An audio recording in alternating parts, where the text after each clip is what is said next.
Hello and welcome to another video about gua sha. Now here I am in my natural habitat in the forest, and it's a cold February morning, and I thought here is the fantastic place to explain to you what we're going to do about your chin and your neck, and a little bit more detail about that. So that's what this episode is all about. So if you've seen my videos before, you'll know that I see the body as a representation of the natural world around us. This is why I'm always in the forest. Let's have a look so you can see. I'm gonna turn this around here. It's a beautiful day, but it's a bit cold because it's February. And here we are in my forest. Well, I say my forest, it isn't my forest, technically it's not my forest, but I do live just over there, so I consider it my forest. It's my piece of forest. I share it with a wild boar who are around here somewhere. So don't forget to like this video and subscribe so you can get more videos, and every Friday I upload a new video for you to watch. So if you're more an audio person than a visual person, then come and listen to my The Gua Sha Show podcast, which is every Tuesday, and that's in the description. It's on Spotify and iTunes. However you want to listen, you'll find a good source of listening to it. So it's called The Gua Sha Show, and it's every Tuesday. So one of the things that's so important is to understand what you're doing if ever you're treating this area of your chin and this area of your neck. So let's start off with, why would you bother to treat these areas? What are you trying to treat? So the first reason that you might be doing that is with the features of aging. So if you've got sagging chin coming, the forces of gravity pulling down the natural fat pads of your cheek, and it's coming down to your chin area and it's kind of sagging down, but also kind of the rolls of fat that might appear in this area here. And also there's also the problem of the what are called platysmal bands, which are the bands that come down your neck. Over time they become more distinctive. So these are the kind of problems that people want to treat when they're treating the chin and the neck area. So if we were talking about a car, what would we be doing? We'd be lifting up the hood and having a look at the engine and seeing, oh, what's going on under there. So that's what we're going to do right now. We're going to lift the hood up and have a look, and see what's going on with your chin and your neck. So first of all, let's have a look what's underneath there. So what about bone and muscle?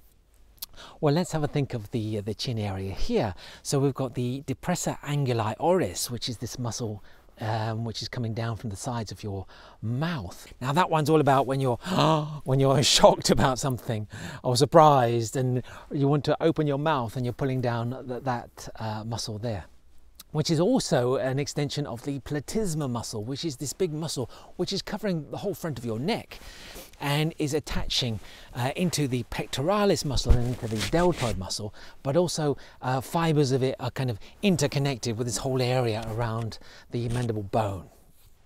So the platysma muscle is pretty important for this area here. And there's also the masseter muscle, which is a big muscle we use for eating and chewing, and that's this large area coming down to the mandible across the cheek, and one of the big problems with when things drop down over time. So if I want to treat this area, and I've got my tool, in this case it's my knuckle, and if I've got my tool and I'm scraping along the mandible bone, and maybe slightly underneath the mandible bone, but this area along the whole chin. So what's affecting that area? Well, traditionally, if you have a double chin, the cause of that is something connected with the kidney system. Now in Chinese medicine, the kidney system is a lot larger than just your kidneys.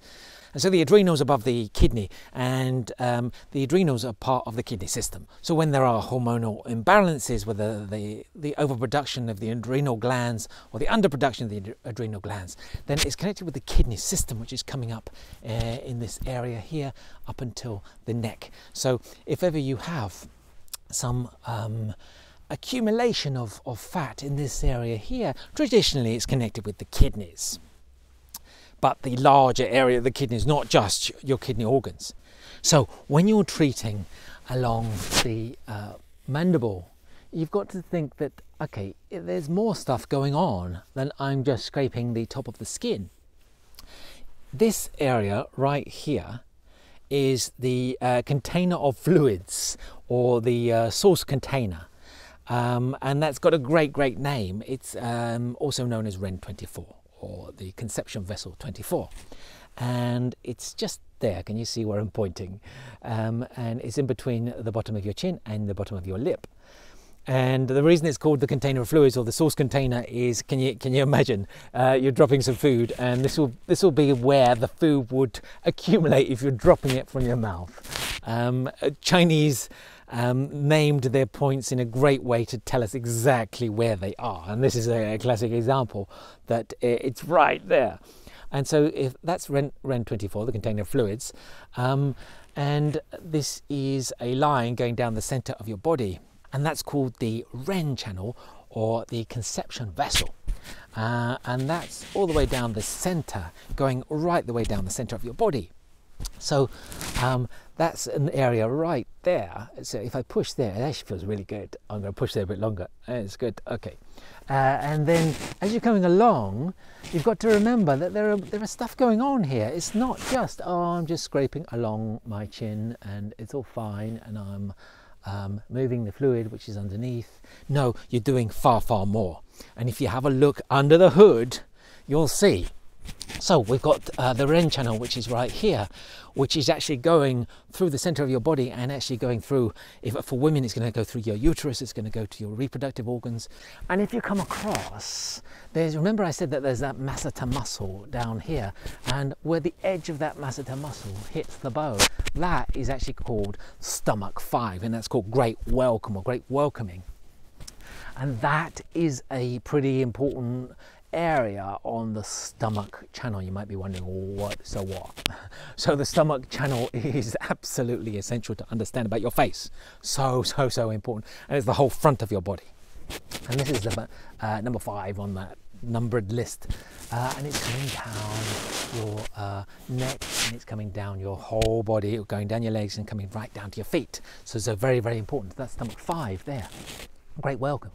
So if you come across to the angle, then that area is stomach 6, and that jawbone is the actual name of stomach 6, because again, remember I told you it's really easy to work out. There's the jawbone, and there's the angle there, and it's just one finger width up and one finger width anterior, and you'll find it right there. And so if you're doing a simple treatment across your face, you're starting at REN 24, the source container right there, and you're scraping along, and then you're coming to, great welcoming is right here, and then you're coming along, and then you're coming to jawbone, which is right there, and then perhaps you're going to go up. And so there's stuff happening in these areas, because acupuncture points weren't just invented. They were observed over thousands of years as areas in the tissue which have a different effect to the other areas around it. And the relationships between those areas were then connected over many years. And so you've got these 3 big areas. When you're doing a simple scrape, you're covering these 3 areas. You've got to know about these. Remember, we're lifting the hood up, having a look.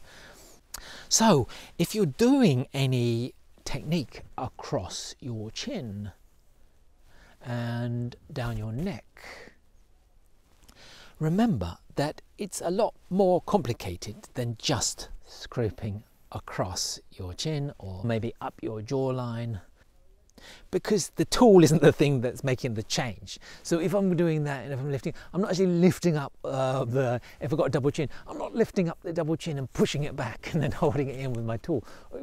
Put it back in there. That's not the idea of what you're doing with gua sha. You're making change in the tissue bed.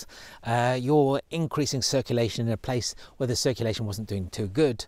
And you're making changes to kind of like the bamboo forest. It's the fibrous structure of how your face is held together. So it's not just the scraping, it's the idea of what you're doing with scraping. Where are you touching? And if you're coming across, so if you're coming to the source container here, then be aware that that's there, and you can actually treat it with using it as a place to press, and also remember we've got the great welcome here, and you've got the jawbone in this area. So remember these things when you're treating your chin and your neck. It's really, really important. And you've got to incorporate this kind of knowledge in understanding your face. Because if you don't, you're not properly treating the face, because you're just giving a superficial treatment without the knowledge of how it all fits in within the grand scheme of things.